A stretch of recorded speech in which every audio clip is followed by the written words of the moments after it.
Pleasure, you could stay with us. I am Pious, Kojo, Backah. On to our very first story. Oil exploration firms in the country are warning that the current regulatory environment threatens fresh investment and could push some firms out of business. It follows moves by government not to renew oil exploration licenses for fresh drillings and taxes paid by these companies. David Ampofo is Chief Executive of the Ghana Upstream Petroleum Chamber. You have to approach these things win-win. There cannot be a loser. You cannot approach it as though what is good for industry is good for government. What is good for government must be good for industry. If you don't do that, you are in trouble. So I don't in any way think that's the case. I think we must be very careful with those things, that we don't end up sort of making ourselves the most unattractive place in the world. Otherwise, as I say, do it yourself. If you think that somebody who's coming for you is cheating you, you're there by force. Ultimately, what you do is that you must make those decisions. So when you make a decision to bring people in to help you do something, you respect the agreements you come to, and you get on with it, and you work with them. But let's be careful. You know, one of the things that worries me is when I hear this discussion is, if you really, and I don't want to get into that now, but examine even the agreements that you have, you will be surprised to discover that to say you're cheated is really to miss the mark.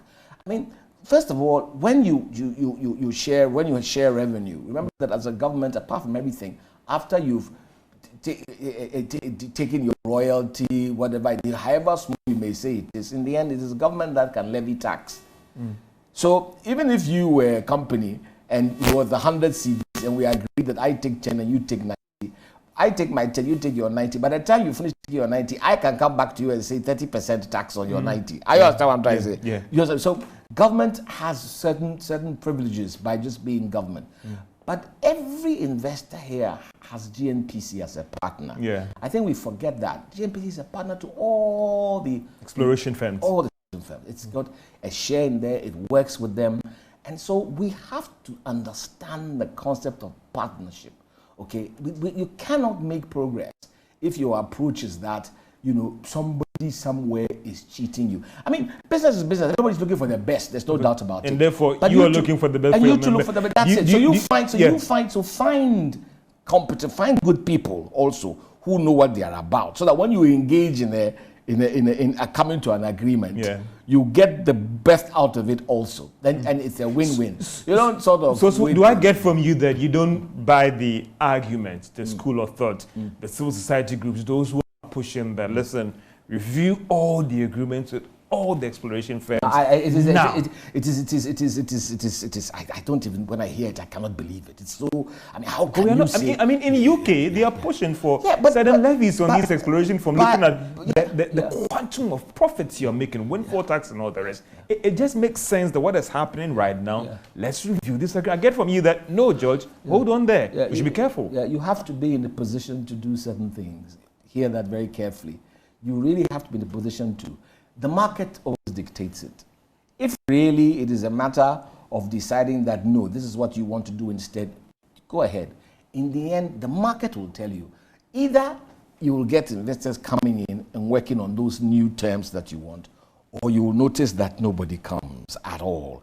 And remember, we are dealing with an asset that is not there forever.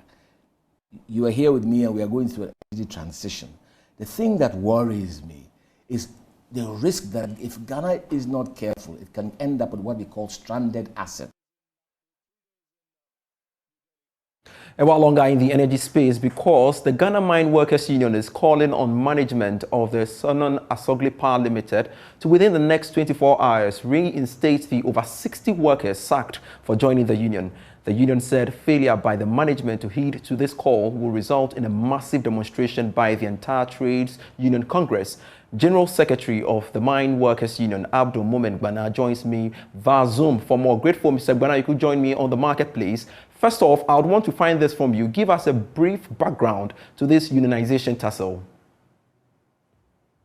Yeah, thank you very much, and thanks for having me. Let me use this opportunity to say hello to our listeners and viewers. Yeah, so way back in February 2021, workers of Sonon Asogli consented individually to be part of the Ghana Mine Workers Union. And as by law established, the union is required to apply for a bargaining certificate, which we did. We were accordingly issued a bargaining certificate by the Chief Labor Officer, which then empowers us to represent and negotiate on behalf of our members. But before the issuance of the bargaining certificate, the posturing of Sunan Asogli has been one that is anti-union, and for that matter, they have never been comfortable with the formation of the union in Sunan Asogli. But these are young Ghanaian workers who only desire to come together and to exercise their right to freedom of association and collective bargaining. And so on the basis of their intransigent posturing, they would not respond to our correspondences. They would not, pick our calls. They would not enter into negotiations as enshrined by law, despite, formal requests made to the company. We decided to go before the National Labour Commission, and the Labour Commission on 2 different occasions was very emphatic that, number one, Sunan Asogli could not in any way deny the workers their right to freedom of association and collective bargaining, and for that matter, those rights ought to be respected.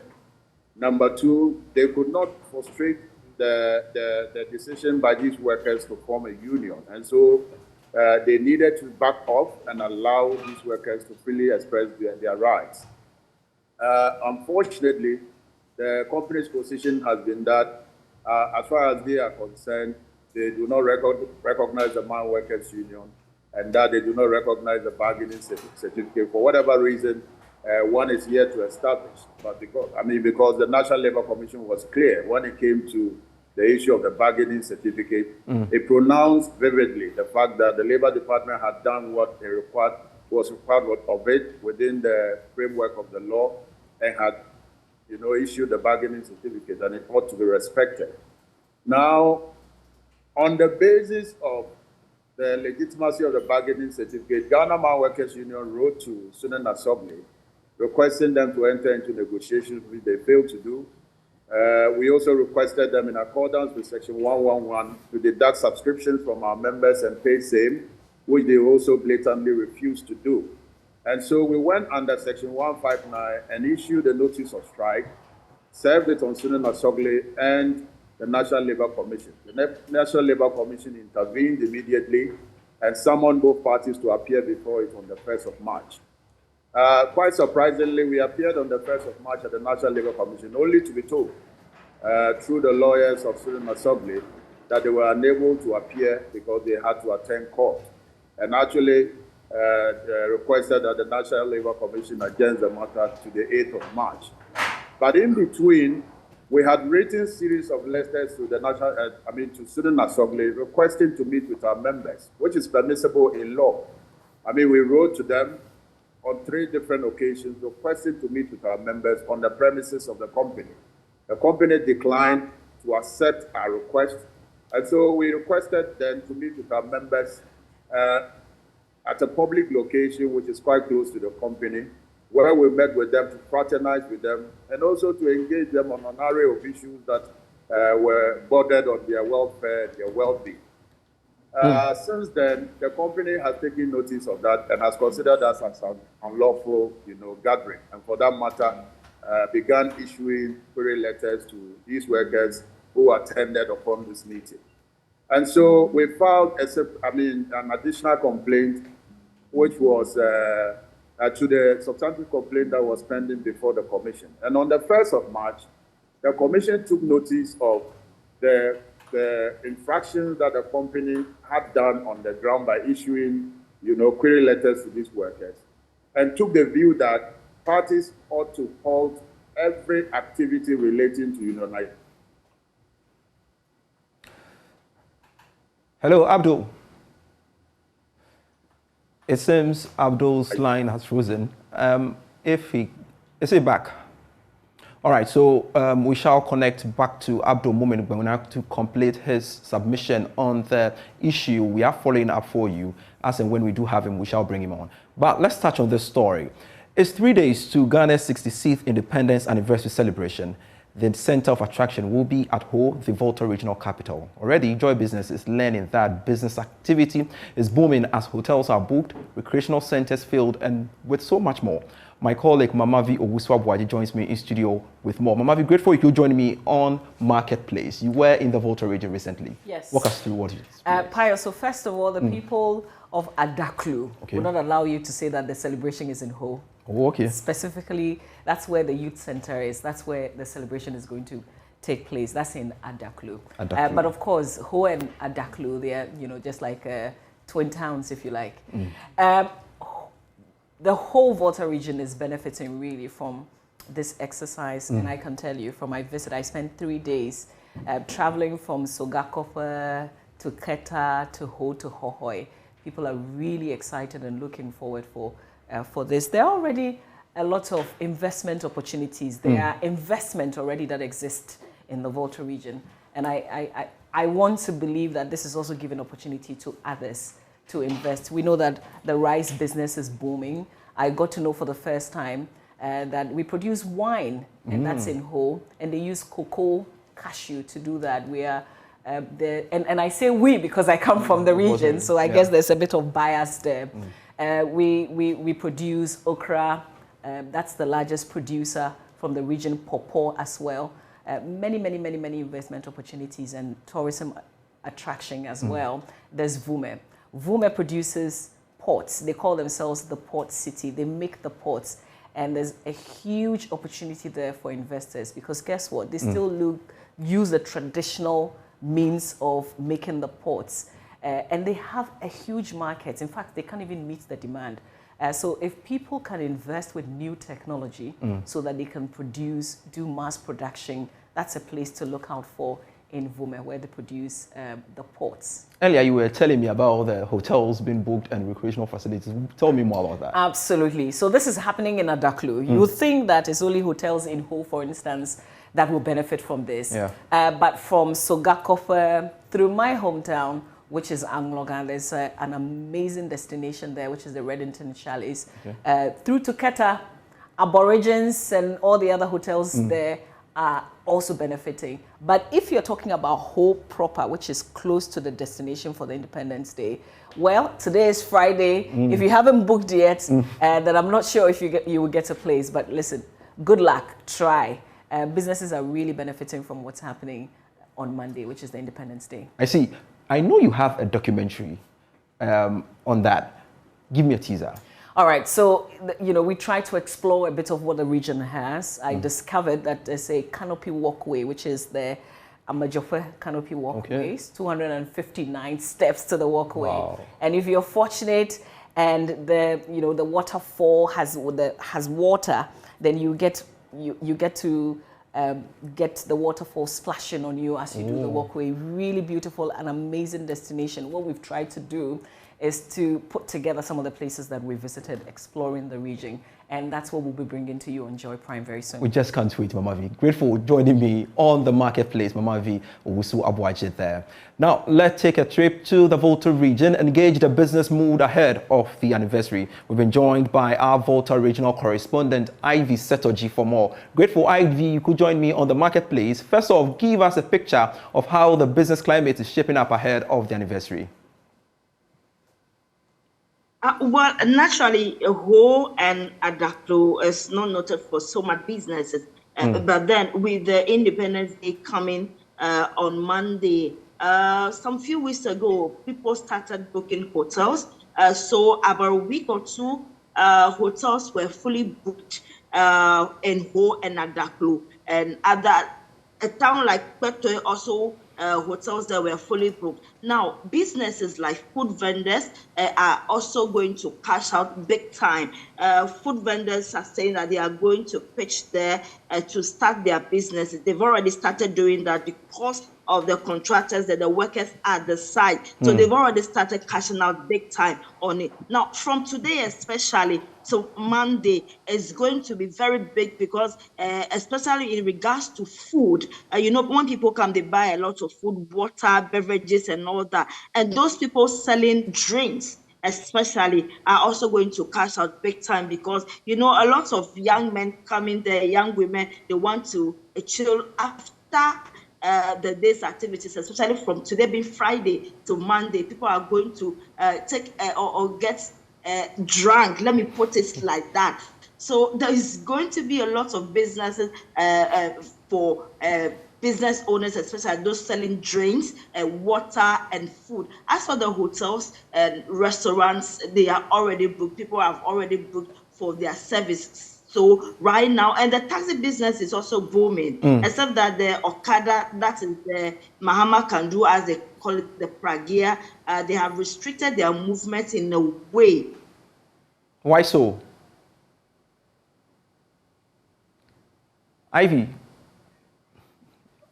is frozen as well. We shall connect to Ivy as and when she comes on. We shall let him speak. I'm told Ivy is back. No, so Ivy, you were making a point. I was asking why they have stopped. Yeah, so I was saying. Go ahead. Hello. Yeah, go ahead. Yeah, no. Yeah, so I was saying that in regards to beverages, especially when you come to Ho, at Daklo, Petroleum area, people love to drink. People love to sit down and cozy environment and take some.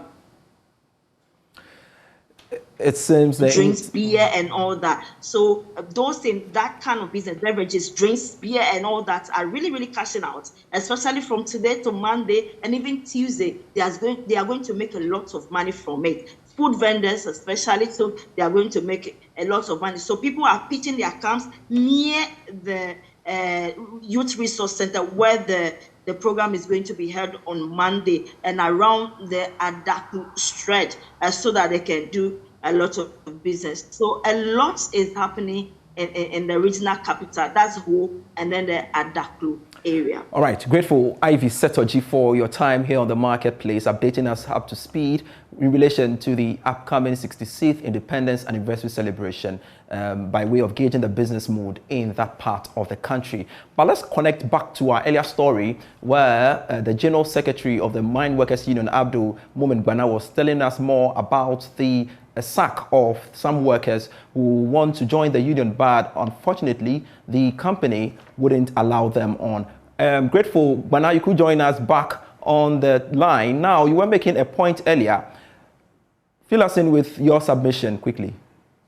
All right, so thank you very much. So like I said, the company has never been comfortable with workers joining a union.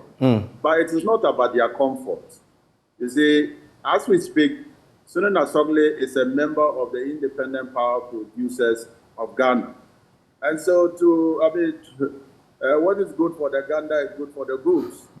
If employers see the need and in fact can exercise the right to join employer associations, what is so difficult for workers if they freely exercise their right to join unions? And so the decision by Sunan Asogli is rather very unfortunate and very, very strange. And let me say that, and let me also put on record that officially 3 of our members have been terminated: the chairman, the secretary, and the assistant secretary. Okay. The others that you referred to were actually told by the HR to go and stay home until further notice. I don't know what that means. But as of last night and all the way up until this morning, most of them are being called by the company on the quiet, to come to work and all of that. And so I do not really get the understanding when the HR manager says they should go until further notice. But substantively, or on record, we have 3 of our members who have been terminated. And the simple reason they have been terminated is because they joined the union and offered themselves to lead the workers at the local level. And that is primarily the reason why they have been terminated. This is injustice. This is injustice to workers of Sunan Asogli, and therefore injustice to every worker in Ghana and across the globe. And injustice to workers must be fought, and we must ensure that these workers are served justice and that they are allowed to freely express their right to freedom of association and collective bargaining without any interference and without any inhibition. You've given 24-hour ultimatum to the company. What happens beyond this 24-hour ultimatum you've given? As a matter of fact, I must say that since the unfortunate, decision by the company to terminate 3 and the local union officers, some key stakeholders within our economy have intervened. And I must say that the Minister of Labour and Employment has intervened. He actually detailed a high-powered delegation to site yesterday to ensure that Sunan Asagli stays put and that they recognize the fact that the National Labour Commission have given some specific directives and those directives ought to be complied with. Beyond the Minister's intervention, the National Labour Commission has also set a date for parties to appear, which is on the 8th of March, and for the matter to be so decisively dealt with. We are confident in the institution of the National Labour Commission, and we have every confidence that justice will be served. And so we have given this ultimatum mindful of the fact that what the company is currently doing is completely opposed to the directive of the National Labour Commission. And we are minded as a progressive union and a reasonable union for that matter, and also mindful of the consequences of Sunan Asogli and his contribution to the economy of Ghana. We have decided that we will continue to monitor the situation on the ground whilst we prepare ourselves to appear on the 8th. But we will not hesitate, depending on the resistance and the posturing of Sunan Asogli, to lay down our tools completely if they continue to behave in the unruly manner with which they are proceeding with these matters. All right. As a matter of fact, an essential service provider, given the framework of the law, comes under Section 161, 162 of the Labour Act. And so the expectation was for the National Labour Commission to have quickly intervened in this matter and dispense of this matter within 3 days. Okay. Quite regrettably, so, this matter... Moment, I guess your point is well made. It is good to know that you are positioning yourself to meet them come 8th March. We shall follow up on that and, of course, update viewers as and when developments unfold. Grateful you could speak to me. Abdul Moment Gbana is the General Secretary of the Ghana Mine Workers Union, speaking to us there. Now, the Chamber of Aquaculture has called for improved policy and deepened collaboration between the Ministry of Agriculture and the Fisheries Aquaculture Development Ministry. According to the Chamber's CEO, Jacob Ajika, research arms of the various ministries should be able to find raw materials which could serve as alternatives to fish feed. This call comes after fish farmers complained about the hike in fish feed. He has been speaking with my colleague Isaac Atase on Joy Socials. Well, unfortunately for us, we just don't have the alternative because we are producing the feed locally. I think for the short term, especially with the coming planting season, the two ministries should make conscious effort to link the activities together. So the farmers under the Ministry of Food and Agriculture should understand the demand of the fisheries and aquaculture development. This is in terms of fish feed raw materials. To understand the volume that we need and the quality that we expect. So, for example, if it's about issue about moisture content, I'm sure the Ministry of Food and Agriculture should be able to invest into this equipment, or Ghana Commodity Exchange should be able to invest into equipment that can dry the maize, for example, which we use as our carbohydrate ingredients, to the standard that fish feed producers want. Then also we need to start investing into research. At the moment, one of the main sources of carbohydrate for fish feed ingredients is maize. We have other raw materials around that we can look into. For example, cassava. Is it that cassava chips could be the alternative for the carbohydrate ingredient? I mean, we should be looking into that as well. So we have to start researching into alternative fish feed ingredients, especially for carbohydrates and for protein. So by this, we're going to have at least some guaranteed quality.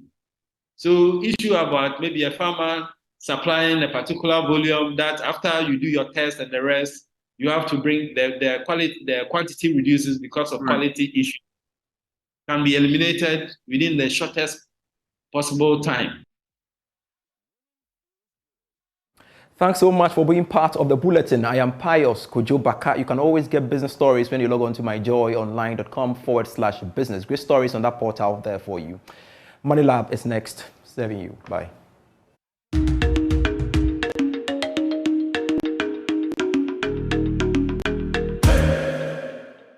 Hi there, my name is Benjamin Opokuware from Alliance Life Insurance.